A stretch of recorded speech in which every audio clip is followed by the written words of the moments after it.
Hi everyone, I'm Linda Reimer, one of the librarians at the Southeast Bend County Library.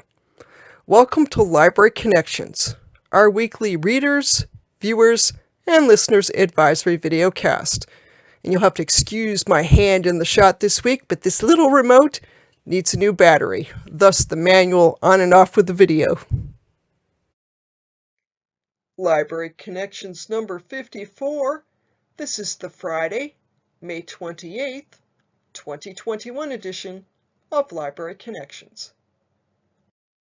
And before we dig into the reviews, since Memorial Day is Monday, I thought we'd just take a moment of silence here in honor of all U.S. servicemen who died while serving.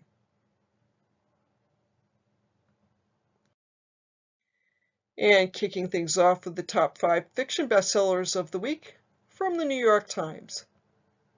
At number 1, The Last Thing He Told Me by Laura Dave.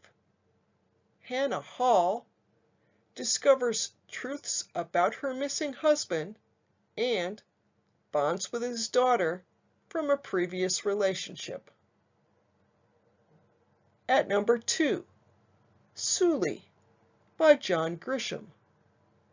Samuel Suleiman receives a basketball scholarship to North Carolina Central and determines to bring his family over from a Civil War-ravaged South Sudan. At number 3, Project Hail Mary by Andy Weir. Ryland Grace awakes from a long sleep, alone and far from home, and the fate of humanity rests on his shoulders. At number 4, Where the Crawdads Sing by Delia Owens. In a quiet town on the North Carolina coast in 1969, a young woman who survived alone in the marsh becomes a murder suspect. And at number 5, 21st Birthday by James Patterson and Maxine Petro, the 21st book in the Woman's Murder Club series. New evidence changes the investigation of a missing mother. And on to the nonfiction bestsellers of the week. At number 1, The Anthropocene Reviewed by John Green, a collection of personal essays that review different facets of the human-centered planet. At number 2, Zero Veil by Carol Leonnig. The 3-time Pulitzer Prize winner brings to light the secrets, scandals, and shortcomings of the Secret Service. At number 3, Killing the Mob by Bill O'Reilly and Martin Dugard. The 10th book in the conservative commentator's Killing series looks at organized crime in the United States during the 20th century. At number 4, What Happened to You by Bruce D. Perry and Oprah Winfrey. An approach to dealing with trauma that shifts an essential question used to investigate it. And at number 5, Noise by Daniel Kahneman, Oliver Siboney, and Cass Sunstein. What might cause variability in judgments that should be identical, and potential ways to remedy this. Our first recommended read for this week has a terrific title and is also getting great reviews. It's called At the End of the World, Turn Left by Zhanna Slor. Some people choose to hold on to their traumas, while others throw them out like a worn-out coat, says Masha, the beleaguered heroine of this dysfunctional family thriller. Masha is trying to throw her worn-out coat away, but her family's trauma, dragged from communist Ukraine to an almost as dreary existence in Milwaukee, keeps pursuing her, even as she starts over in Israel. Now, much more religious than her nominally Jewish family, Masha lives with an Israeli Defense Forces boyfriend, but returns to Milwaukee, at her father's insistence, when her sister Anastasia, or Anna, goes missing. Piper likes books like this one. Chapters alternate between Masha's chilly, frustrating search for Anna in the present day and Anna's descent from aimless college student to something much worse in the period just before her disappearance. This wonderful debut by an author who herself trod Masha's family path from the Soviet Union to the Midwest is a match for patrons who enjoyed Zadie Smith's White Teeth or Rachel Zong's Goodbye Vitamin. It's also a must for anyone who has ever had a needy grandma who anticipates death every morning. This character alone is worth the read, and that is the book list review. Our second recommended read for this week is what I would call a beach read or a lake read title. It's a light romance, perfect for these summer days. Even if it's not quite summer yet, we're almost there. Having said that, of course, it's the new Emily Henry novel, People We Meet on Vacation. Short, loud Poppy and quiet, tall Alex were best friends who took a vacation together each summer for a decade, until their trip 2 years ago changed everything and tore them apart. Now, Poppy lives in New York and works as a travel writer, but she has been feeling unsatisfied. She reaches out to Alex, currently a teacher in their Ohio hometown, and they make plans to travel once again. Poppy hopes that this trip will repair their friendship, but from the onset they encounter one issue after another. Told through Poppy's perspective, the story shifts in time between the present and past summer trips. Henry, best-selling author of Beach Read, excels at creating chemistry and charm, and readers will eagerly anticipate these characters finally admitting their feelings for each other. Their slow burn romance builds as the flashbacks reveal their journey as unlikely friends through different schools, jobs, cities, and relationships with other people. The pacing sometimes falters, but the emotions always ring true. While Henry's romance may inspire some wanderlust, it's the people more than the places that truly dazzle. And that's the book list review. I always like books that are more character studies myself. This is definitely going on my reading list for summer. It's getting to be rather long, but it's going on my list. Moving on to our first audiobook recommendation, it's the new MC Beaton novel, To Trot, written of course by Beaton and read by Penelope Keith. Beloved New York Times bestseller MC Beaton's cranky, crafty Agatha Raisin, now the star of a hit TV show, is back on the case again. When private investigator Agatha Raisin learns that her friend and one-time lover Charles Fraith is about to be married to a mysterious socialite, one Miss Mary Brown Field, she sees it as her duty to find out what she can about the woman. Coming up empty, Agatha, out of selfless concern for Charles, of course, does the only sensible thing she can think of. She crashes their wedding, which ends in a public altercation. Nursing a glorious hangover the next morning, she gets a phone call from Charles with even more disturbing news: Mary has been murdered. Agatha takes on the case and quickly becomes entrenched in the competitive equestrian world in which Mary had been enmeshed, as well as the victim's surprisingly violent past. Agatha finds no shortage of motives among a wide range of characters, from Mary's old riding competitors, to enemies from her schoolgirl days, to her surly father, who threatens Agatha to mind her own business. Meanwhile, the police department has its money on another suspect, Agatha. Will she track down the criminal in time, or end up behind bars herself?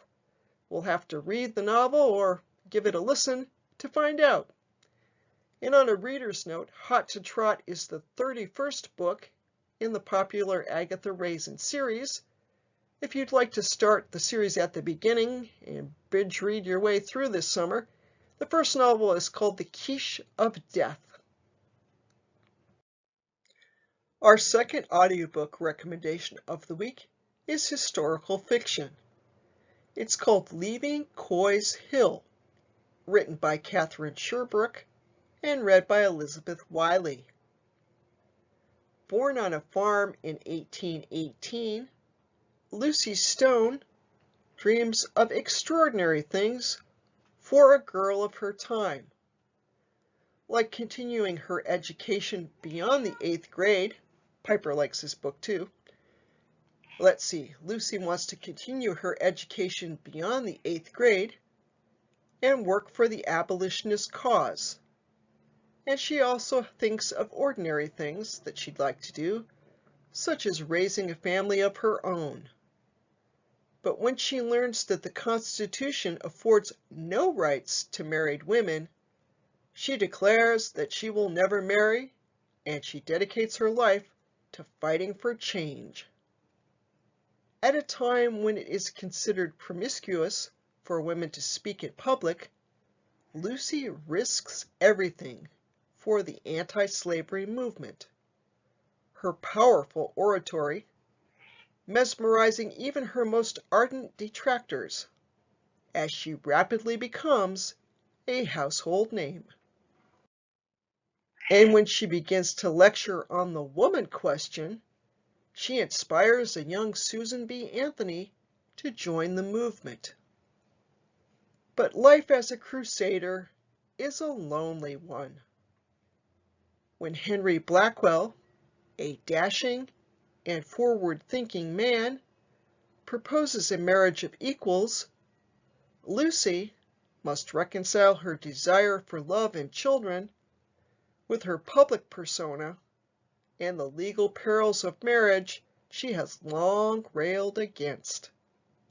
And when a retching controversy pits her and Anthony against each other, she makes a decision that will impact her legacy forever. Based on true events, Leaving Coy's Hill is a timeless story of a woman's quest for personal and professional fulfillment within society's stubborn constraints that is as relevant now as ever. I have to say, I don't think I've ever heard it phrased quite that way, society's stubborn constraints. Well, those of us that are in favor of empowering women, we can be stubborn too. But of course, I digress. Our first streaming recommendation for this week is the new film Oxygen, available through Netflix. In this claustrophobic sci-fi thriller, Melanie Laurent plays Elizabeth, a woman who wakes up in a cramped, technologically advanced life support pod with no memory of how she got there and only the vaguest impressions of her life before this current crisis. As the artificial intelligence that controls the pod warns her that its oxygen level is dropping rapidly, Elizabeth frantically tries to contact the outside world to find out more about who and where she is. Directed by the accomplished French genre filmmaker Alexandre Aja, best known for High Tension and Crawl, Oxygen functions as an intense mystery, mostly set in one confined location where the heroine scrambles to piece together the clues before her time runs out. And this would make a nice double, well, I don't want to say double bill, I guess you could, book and movie night. You'd have to read the book by Andy Weir that I mentioned earlier and then watch the movie Oxygen. But anyway, there seems to be a theme going on this summer of people in outer space, and they're going to triumph. We just know they are. I haven't either read the Andy Weir book or watched the Oxygen movie yet, but I'll do so soon, and then I'll know for a fact whether that's right or wrong. And I'm digressing a little bit. Anyway, if you like sci-fi thrillers that are heavy on the character study side, check out Oxygen. Our second streaming recommendation for this week is 360 Degrees Around. This is a comedy. It's the new TV series, The Upshaws, available now through Netflix. The comedian Wanda Sykes is both the co-creator and a supporting player on the throwback sitcom, The Upshaws, which stars Mike Epps as a good-hearted but frequently overwhelmed Indianapolis auto mechanic who's trying to balance taking care of his kids, his wife, and his ex-mistress, all of whom are hard to please. Sykes plays his sister-in-law and business partner who never ever misses an opportunity to lob insults his way. The co-creator, Regina Hicks, was a writer on the beloved 1990s and 2000s sitcoms Girlfriends and Sister Sister. Though The Upshaws is more reminiscent of 1970s classics like Sanford and Son and Good Times, which find the humor amid the daily drama and blue-collar family life. So if you like family comedies with some humor, check out The Upshaws. Our Hoopla recommendation for this week is the thriller The Woman in the Window by A.J. Finn in ebook format. This novel was really popular about a year ago, and it is now the basis of a Netflix TV series. So I thought I would recommend it as readers out there know, I'm sure, there's almost always more delicious detail in the book as compared to the video. So having said that, let me tell you a little about the novel.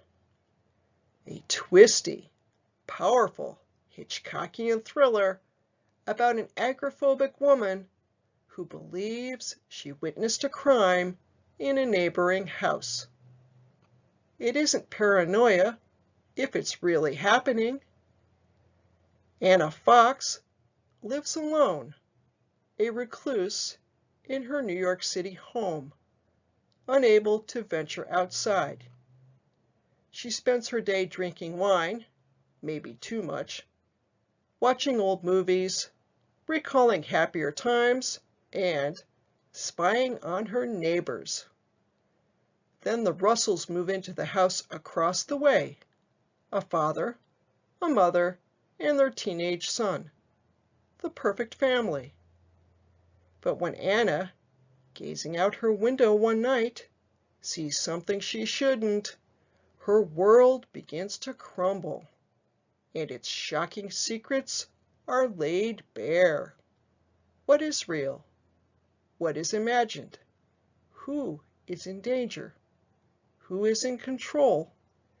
In this diabolically gripping thriller, no one and nothing is what it seems.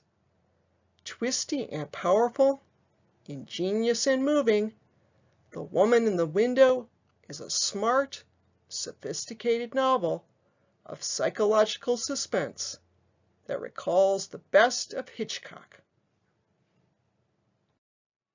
And speaking of Hitchcock, the storyline from The Woman in the Window is very reminiscent of the classic Alfred Hitchcock film Rear Window from 1954, starring Jimmy Stewart. Hitchcock and Stewart teamed up for 3 additional suspense classics, and just in case you're in the mood to watch suspenseful movies this weekend, here's a list of the 4 collaborations they did. Rope from 1948, Rear Window from 1954, of course, The Man Who Knew Too Much from 1956, and Vertigo from 1958. And on a Hitchcock and Cary Grant note, Hitchcock also made 4 terrific suspense films with Cary Grant, and they are Suspicion from 1941, Notorious from 1946, To Catch a Thief from 1955, and North by Northwest from 1959. And on a viewer's note, all 8 films can be requested on DVD through StarCat. Just FYI, in case you don't find them in the library of your subscribed streaming platform, i.e. Netflix, Amazon, etc. If you have questions about this weekly videocast, let me know. Send an email to me at reimerl@stls.org, and I'll get back to you. Current library hours are, and they have just changed, so you may not have heard about them, but currently the library is open Monday through Friday from 9 a.m. to 7 p.m., and that includes Wednesdays now. We are open on Saturdays from 9 a.m. to 2 p.m., and we are still closed on Sundays. The library's website is found at ssclibrary.org. You can access a whole host of information through our website, including our calendar of events and the online versions of our catalogs. StarCat and the BookMine app. StarCat is the catalog of physical library materials available to all card holders of the public libraries in the Southern Tier Library System, which encompasses the public libraries in Steuben, Chemung, Yates, Schuyler, and Allegheny counties. You can find StarCat online at starcat.stls.org, or you can download the BookMine app, which is basically StarCat in app form, and you can download it to your mobile device and access the catalog at your convenience through your mobile device. The digital catalog and its companion apps Libby and Overdrive. The digital catalog features eBooks, downloadable audiobooks, magazines, and a handful of streaming videos. Also of note, you can check out eBooks through the digital catalog and enjoy them on your dedicated e-reader, like the Kindle Paperwhite. For mobile devices, you download the Libby or Overdrive app. The Libby app is for newer devices, and the Overdrive app is for older devices and Kindle tablets. Additionally of note, the digital catalog is found online at stls.overdrive.com, so you can enjoy content from the digital catalog on a computer if you wish. Content in the digital catalog is available for all card holders within the Southern Tier Library System. Hoopla! The Hoopla catalog features ebooks, comic books, full-length albums, downloadable audiobooks, and streaming videos, including both TV shows and movies. All Hoopla items are available for instant checkout for Southeast Steuben County Library card holders with a maximum of 6 checkouts per month. You can download the Hoopla app to your mobile device, video streaming player, or smart TV, or you can go online to hoopladigital.com and check out materials on your computer, and enjoy them through your desktop or laptop computer.